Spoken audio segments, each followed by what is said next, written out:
Jail से सरकार चला रहे दिल्ली के मुख्यमंत्री जिस तरह कुर्सी नहीं छोड़ पा रहे, कुछ उसी तरह मुसीबत भी उनका पीछा छोड़ने को तैयार नहीं। कथित शराब घोटाले में सीबीआई और ईडी की जांच का सामना कर रहे केजरीवाल के लिए अब एक और जांच एजेंसी जांच की तैयारी कर रही है। इस बार मामला पहले से भी ज्यादा गंभीर आरोपों का है। दिल्ली के उपराज्यपाल वीके सक्सेना ने केजरीवाल के खिलाफ एनआईए जांच की सिफारिश कर दी है। इस खबर की तह तक हम जाएंगे, लेकिन इससे पहले देख लीजिए 3 और अहम खबरें। आधी रात में कुछ ऐसा खेल हुआ जिसके बाद यूपी की जौनपुर सीट का पूरा समीकरण बदल गया। रविवार शाम 6:30 बजे का वक्त था। श्रीकला धनंजय सिंह के केंद्रीय चुनाव कार्यालय का उद्घाटन हुआ। जब बसपा के मंडल कोऑर्डिनेटर घनश्याम चंद्र खरवार कार्यालय का उद्घाटन फीता काट रहे थे, तब समर्थकों और कार्यकर्ताओं के चेहरे पर खुशी थी। कार्यक्रम के बाद उसी केंद्रीय कार्यालय में धनंजय सिंह ने एक मीडिया हाउस को करीब 7 बजे इंटरव्यू दिया। इंटरव्यू में सवाल था कि टिकट कटने को लेकर जो अफवाह है उस पर आपका क्या कहना है। धनंजय सिंह पूरे कॉन्फिडेंस में कहते हैं कि सोशल मीडिया पर अफवाहें चलती रहती हैं। आप राजनीति में देखते हैं कि अफवाह फैलाई जाती है। हम ऐसी अफवाहों को सीरियसली नहीं लेते।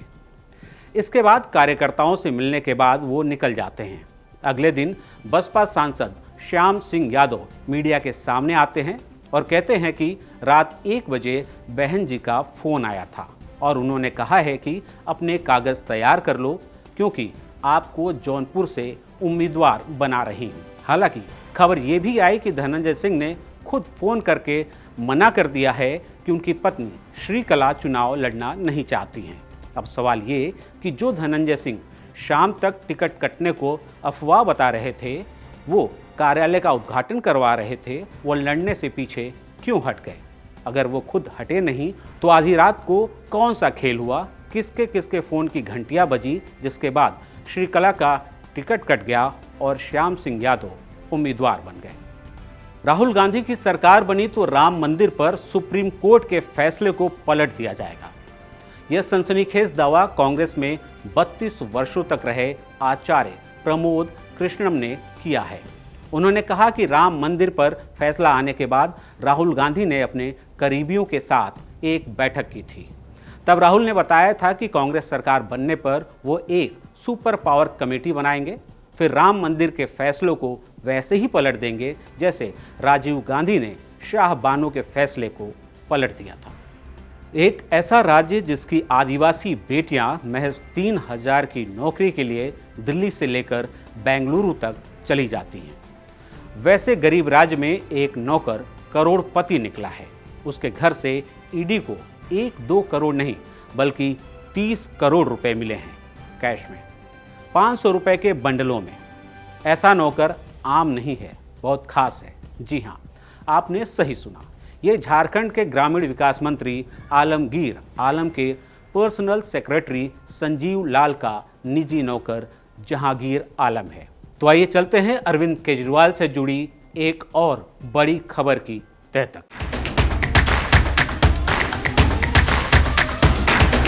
आम आदमी पार्टी के संयोजक अरविंद केजरीवाल पर आतंकी संगठन से चंदा लेने का आरोप है, जिसकी जांच की सिफारिश एनआईए से की गई है। आरोपों के मुताबिक केजरीवाल ने सिख फॉर जस्टिस नाम के आतंकी संगठन से $16 मिलियन यानी करीब 133 करोड़ 61,35,200 रुपये चंदा लिए। सिख फॉर जस्टिस भारत और विदेश में खालिस्तान के समर्थन के लिए जाना जाता है और अक्सर आप इसके कर्ता धर्ता गुरु पतवंत सिंह पन्नू के भारत के खिलाफ भड़काऊ और धमकी भरे वीडियोस सोशल मीडिया पर आप देखते होंगे।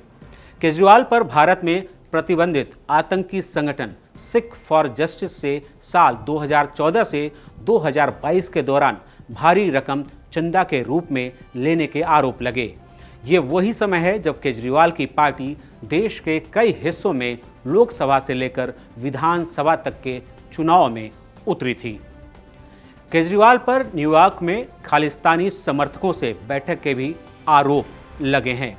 कहा गया है कि न्यूयॉर्क के गुरुद्वारा रिचमंड हिल्स में केजरीवाल की प्रतिबंधित आतंकी संगठनों के सदस्यों से एक गुप्त मुलाकात हुई।